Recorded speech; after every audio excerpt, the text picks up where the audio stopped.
ओम। सभी देशवासियों को संजीव आर्य का सादर नमस्कार। सभी देशवासियों को मोनिका आर्य का भी सादर नमस्कार। जी, आज दिनांक 2 सितंबर 2020 के दिन YouTube पर अपने कार्यक्रम जन्म कुंडली की व्याख्या के अंतर्गत आज हम जन्म कुंडली के नवम भाव के बारे में आपको जानकारी देंगे, जिसमें हम जातक के धर्म, उसके भाग्य दुर्भाग्य, लंबी यात्राओं और पितृपक्ष के बारे में जानकारी देंगे। जी, जैसा कि आप जानते हैं, हमने अपने पिछले वीडियो में कार्यक्रम में जन्म कुंडली की व्याख्या के अंतर्गत जन्म कुंडली के अष्टम भाव की व्याख्या की थी और देखा था कि अष्टम भाव द्वारा किस प्रकार जातक के पिछले कर्मों के हिसाब से उसको इस जन्म में अचानक प्राप्ति या नुकसान होता है, अर्थात लाभ और हानि होती है। इसी प्रकार किस प्रकार जातक विलक्षण बुद्धि लेकर इस भाव से नए नए अनुसंधान कर समाज के हित में कार्य करता है। आज हम नवम भाव की व्याख्या करने जा रहे हैं, जो कि अष्टम भाव से जुड़ा हुआ है।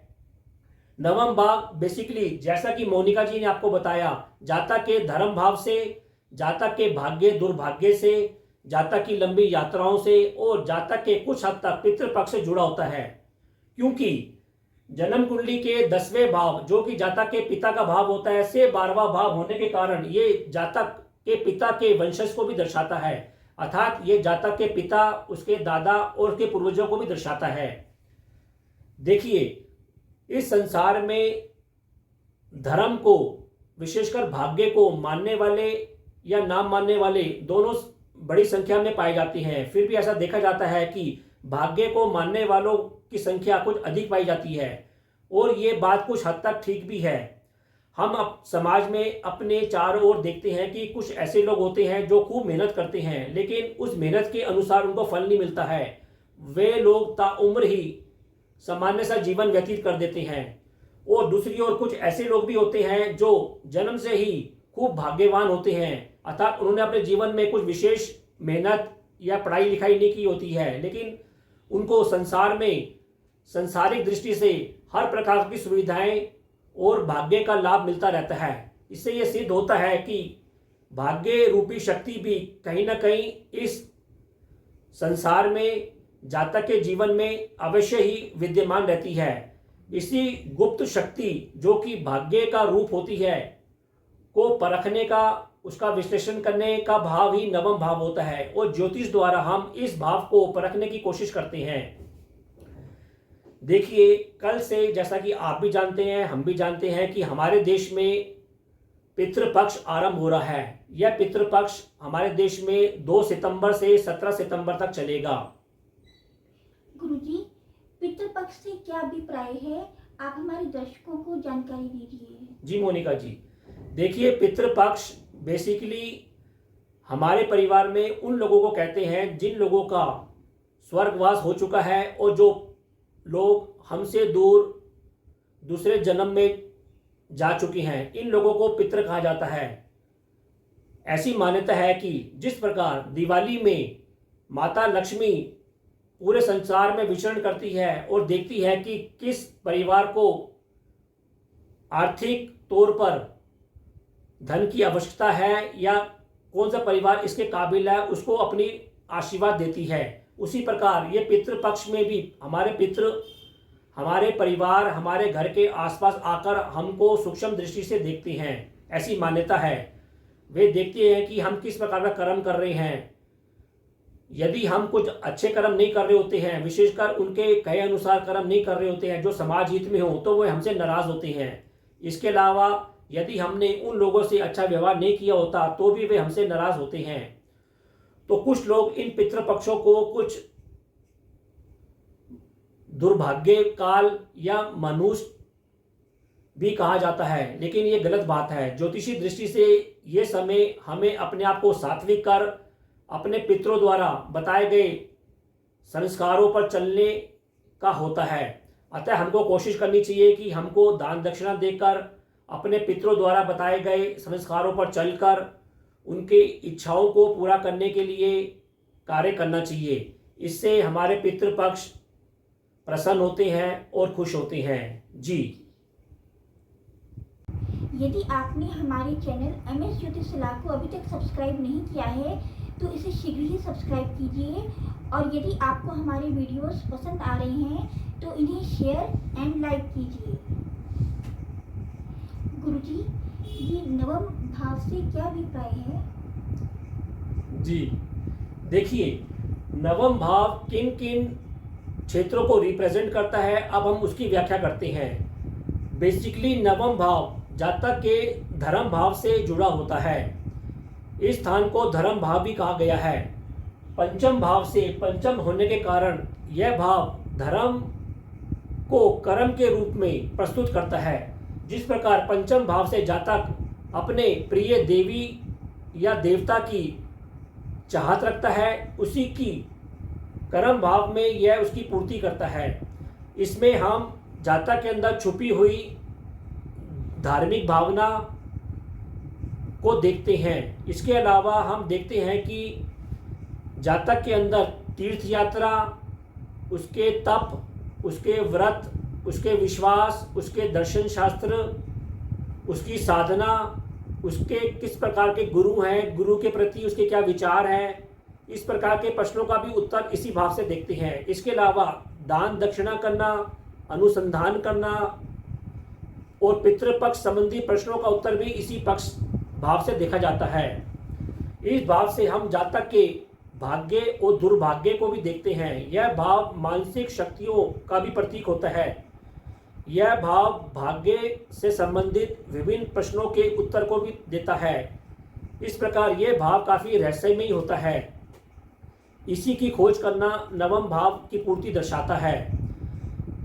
इस भाव से हम बेसिकली जातक की यात्रा, लंबी यात्रा को भी देखते हैं, विशेषकर उसकी हवाई यात्रा, जल यात्रा को भी देखते हैं।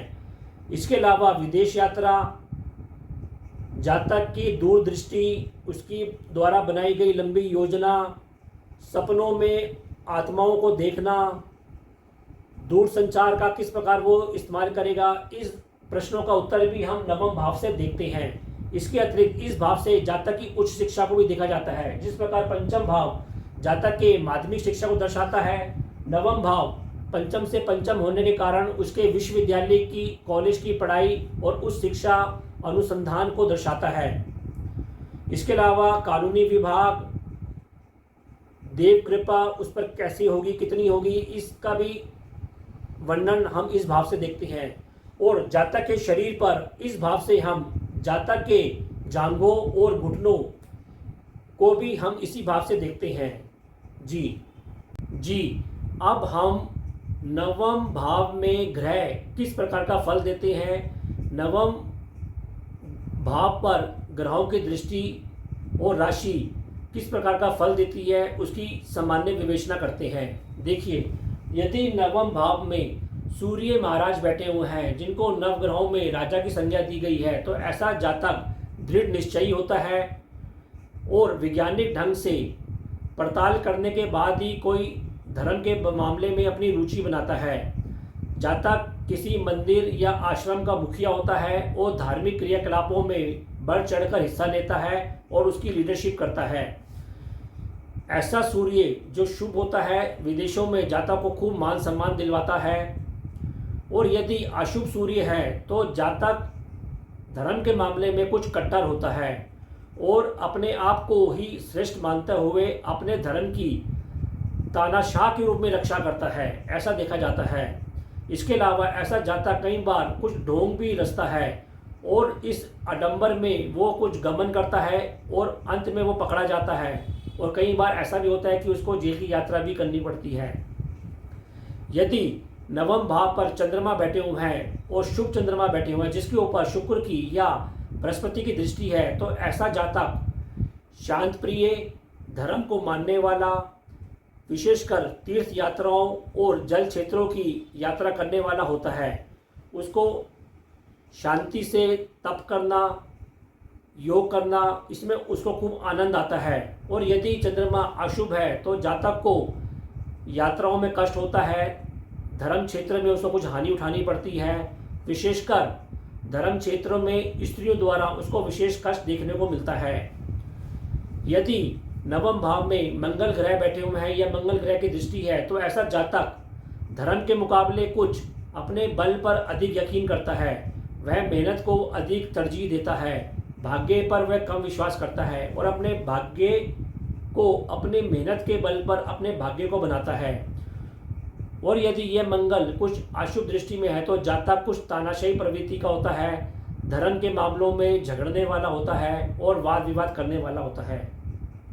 यदि नवम भाव पर बुध ग्रह बैठे हुए हैं तो जातक तीक्ष्ण बुद्धि का होता है। यहाँ जातक ज्ञान का कुछ भूखा होता है। ऐसा देखा जाता है कि वह अध्ययन प्रेमी होता है, विशेषकर उसको उच्च शिक्षा और विदेश जाकर शिक्षा प्राप्त करने में काफ़ी आनंद आता है। जातक के यहाँ बुध होने पर किसी एक विषय पर वह खूब उसका विशेषज्ञ तक बन जाता है। यदि नवम भाव पर गुरु ग्रह बैठे हों तो सभी मनुष्यों ने इसकी भूरी भूरी प्रशंसा की है कि जातक स्वयं गुरु समान होता है। वह गुरुओं का आदर करने वाला, वैदिक धर्म को मानने वाला, सात्विक और आध्यात्मिक दृष्टि से उच्च दृष्टि से वक्ता होता है। इसके अलावा ऐसा जातक समाज की भलाई में कार्य करने वाला होता है। और यदि गुरु के ऊपर राहु या शनि की दृष्टि होती है तो ऐसा जातक आडंबर करने वाला होता है, मुंह में राम राम और बगल में छुरी रखने वाले की प्रवृत्ति उसमें पाई जाती है। यदि नवम भाव पर शुक्र ग्रह बैठे हुए हैं तो ऐसा जातक विद्वान होता है, समाज में मान सम्मान पाता है, विदेशों में मान सम्मान पाता है, विशेषकर देवी उपासक होता है। ऐसा जातक दीन दुखियों की सेवा भी करने वाला होता है। इसके अलावा ऐसा जातक हंसमुख होता है, विनोदी होता है और उसको सभी क्षेत्रों में और भाग्य का साथ उसको भरपूर मिलता है। यदि शुक्र के ऊपर राहु की दृष्टि है तो ऐसा देखा जाता है कि जातक के अंदर कुछ तंत्र मंत्र करने की प्रवृत्ति पाई जाती है। कभी कभी जातक को कुछ दुर्लभ वस्तु को पाने का शौक होता है और उस शौक को पूरा करने के लिए वे गलत रास्तों को भी अपना लेता है। जी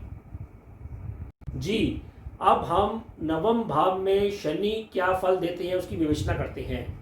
देखिए, शनि के बारे में ये मशहूर है कि शनि जिस भाव में बैठते हैं उस भाव से संबंधित फल काफ़ी विलंब से दिया करते हैं।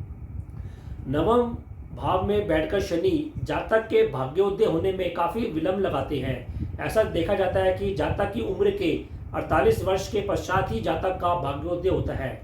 इस उम्र से पहले जातक के भाग्योदय होने में काफ़ी विलंब होता है या उसके बीच काफ़ी रुकावटें आती हैं, ऐसा देखा जाता है। यदि शनि शुभ अवस्था में है तो जातक को समाज सेवी बनाता है, आध्यात्मिक शक्ति उसमें कूट कूट के भरी होती है। धर्म के मामले में जातक नए नए विचार देता है, वह एकांत प्रिय भी होता है। यदि शनि के ऊपर सूर्य की या मंगल की दृष्टि है तो ऐसा देखा जाता है कि जातक धर्म के मामले में कुछ नए सिद्धांत देने वाला, क्रांतिकारी सिद्धांत देने वाला विचार रखने वाला होता है, जो राज्य की ओर से उसको कुछ भय की संभावना रहती है, कष्ट होने की संभावना रहती है। इसके अलावा अपने क्रांतिकारी विचार रखने के कारण उसको समाज में भी निंदा का पात्र बनना पड़ता है। यदि नवम भाव पर राहु की दृष्टि है या राहु ग्रह बैठे हुए हैं तो ऐसा जातक तीक्ष्ण बुद्धि का होता है। ऐसा जातक भी धर्म के मामले में नए नए विचार देने वाला होता है। ऐसा भी देखा जाता है कि ऐसा राहु जातक को अपने घर से दूर ले जाता है, विशेषकर उच्च पढ़ाई के लिए विदेशों में ले जाता है और वो वहाँ पर सफल भी होता है। ऐसा जातक की कुछ बुद्धि तुलनात्मक अध्ययन करने वाली होती है, नए विचारों को देने वाली होती है। इस प्रकार के विचार उसमें देखने को मिलते हैं। यदि राहु के ऊपर शनि की दृष्टि है तो जातक तंत्र मंत्र में खूब आस्था रखता है और कभी कभी यदि राहु के ऊपर मंगल की दृष्टि भी होती है तो ऐसा भी देखा जाता है कि तंत्र मंत्र के मामले में उसको काफ़ी नुकसान होता है। यदि नवम भाव पर केतु महाराज बैठे हुए हैं तो ऐसा देखा जाता है कि केतु का यहाँ बैठना काफ़ी अच्छा माना जाता है कि जातक के 100 दोषों को दूर करता है, अर्थात उसके द्वारा की गई गलतियों को वो हर लेता है और जातक को भाग्यशाली बनाता है और मित्रों से भी जातक को लाभ मिलता है। पर ऐसा भी देखा जाता है कि केतु के यहाँ बैठने से जातक के कंधों में और बाहों में कुछ दर्द रहता है या इससे संबंधित बीमारी देखने को मिलती है। इसके अलावा केतु के यहाँ बैठने से ऐसा भी देखा जाता है कि भाइयों से भी कुछ मतभेद रहता है, क्योंकि नवम भाव से तीसरे भाव पर दृष्टि होने के कारण जो कि जातक के भाइयों का बहनों का होता है तो मतभेद भी उससे कराता है। इसके अलावा केतु के यहाँ बैठने से जातक को रात को विचित्र सपने देखने को मिलते हैं। विचित्र सपनों में वह अपने पूर्वजों को देखता है और उसके अंदर भविष्य को झांकने की क्षमता भी अच्छी खासी मौजूद होती है। लेकिन ऐसा भी देखा जाता है कि केतु चूंकि नए क्रांतिकारी विचार देता है तो राज्य से भी उसका कुछ दंड होने के भय रहता है। तो इस प्रकार आज हमने नवम भाव से संबंधित विषयों को देखा और पाया कि नवम भाव जातक के बेसिकली भाग्य से जुड़ा हुआ है और भाग्य एक ऐसी गुप्त शक्ति है जिसको पहचानना काफ़ी कठिन होता है। लेकिन ज्योतिष विद्या एक ऐसी विद्या है कि जिसके माध्यम से हम ये पता लगा सकते हैं कि भाग्य भाव में यदि शुभ ग्रह बैठे हैं तो जातक का भाग्य शुभ होता है और यदि यहाँ अशुभ ग्रह बैठे हैं तो ऐसा देखा जाता है कि जातक के भाग्योदय होने में काफ़ी रुकावटें आती हैं। ये सिद्धांत भी काफ़ी हद तक सटीक बैठता है। अब हम नवम भाव से संबंधित कुछ उपायों की चर्चा करेंगे जिसको अपनाकर जातक अपने जीवन को अधिक संतुलित और सफल कर सकते हैं और अपने जीवन और विशेषकर भाग्य में आने वाली बाधाओं को दूर कर सकते हैं। जैसे नंबर 1, जातक को सूर्य उपासना पर बल देना चाहिए। सूर्य उपासना में उसको गायत्री मंत्र का अधिक से अधिक जप करना चाहिए। इसके अलावा उसको सूर्य को अर्घ देना चाहिए। इससे उसके भाग्य में आने वाली कठिनाइयाँ दूर होती हैं, उसके ओरा विकसित होता है और उसके पितृपक्ष भी शांत होते हैं। नंबर 2, जातक को मानसिक शांति के लिए चंद्र उपासना करनी चाहिए और शिव जी की शरण में जाना चाहिए। ऐसा करने से भी उसकी मानसिक शक्ति बढ़ती है और उसके भाग्य में इसकी वृद्धि होती है। इसके अलावा उसको अपने जीवन में किसी गुरु की उपासना भी अवश्य करनी चाहिए क्योंकि नवम भाव हमारे गुरु से संबंधित भी होता है। अतः उसको अपने जीवन में एक अच्छे सच्चे गुरु की खोज करनी चाहिए और उसकी सेवा करनी चाहिए। गुरु सेवा करने से, गुरु शरण में जाने से उसको जातक को लाभ मिलता है और जातक 100 बुराइयों से बचा रहता है। तो आज हमने जाना कि इन उपायों द्वारा जातक अपने जीवन को अधिक सफल और संतुलित कर सकते हैं। तो अब मैं अपने वीडियो को विराम देना चाहूँगा और आपसे आज्ञा लेना चाहूँगा। जी ओम।